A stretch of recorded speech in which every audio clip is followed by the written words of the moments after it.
Hey guys, আমি ওলালোঁ Bogamati picnic স্পটলৈ বুলি। পিছে দিনতীয়াকৈ নহয় দেই।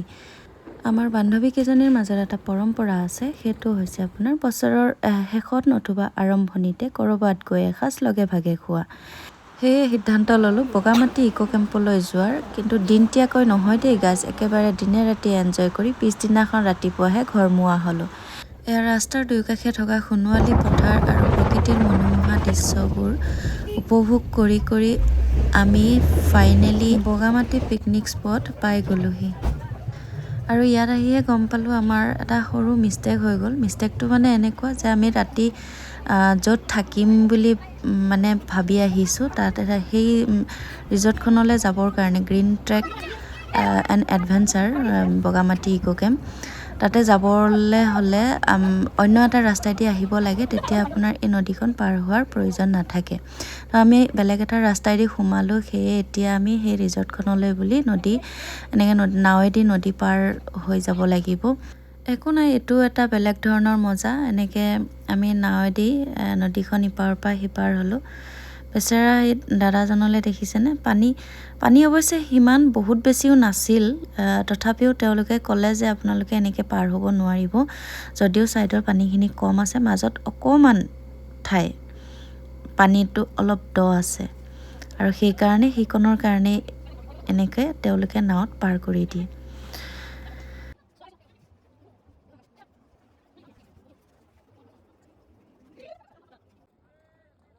এয়া আমি নদীখনৰ সিপাৰৰ পৰা ইপাৰ হৈ এয়া ৰিজৰ্টখন পাই গ'লোহি। এয়া এনেকৈ সোমাই গৈ ৰিজৰ্টৰ এইবোৰ পৰিৱেশ। ৰিজৰ্টখনৰ ভিতৰত বহুত বগৰী আছে।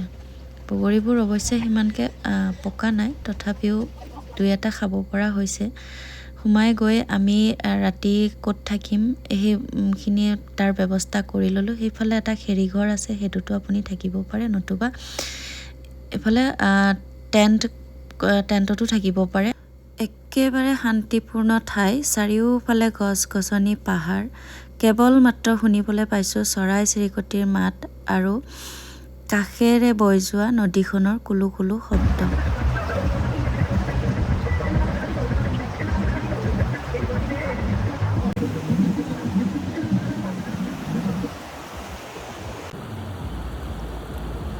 আৰু এয়া চাওকচোন, ইমান ধুনীয়া, একেবাৰে মন প্ৰাণ ভৰি যোৱা দৃশ্য।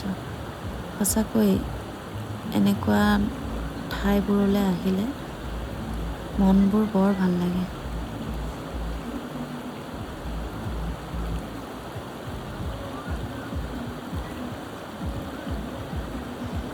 আৰু এইয়া এফালে দেখিছেনে, মোৰ লগৰকেইজনী একেবাৰে পানীত নামি সিহঁতে গা চা ধুই মেলি উৎপাত একদম।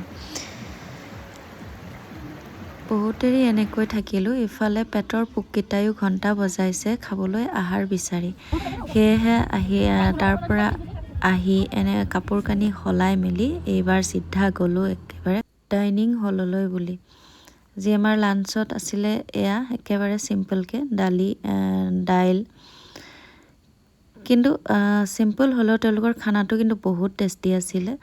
কোনো ধৰণৰ মা মছলা নাই, একেবাৰে ঘৰুৱা খানা বা ঘৰত ভাত সাজ খোৱা যেন লাগিছে। লাঞ্চটো কৰিয়ে চিধাই একেবাৰে এনেকৈ নৈখনৰ কাষতে থকা ঘৰটোলৈ গ'লোঁ। আৰু তাতেই বহি নৈখনলৈ চাই গোটেইকেইজনীয়ে কথাৰ মহলা মাৰি আবেলিটো এনেকৈ পাৰ কৰিলোঁ। আৰু এয়া চাওকচোন, হেঙুলীয়া বেলিতেও পুনৰ দেখা কৰাৰ প্ৰতিশ্ৰুতিৰে বিদায় মাগিলে।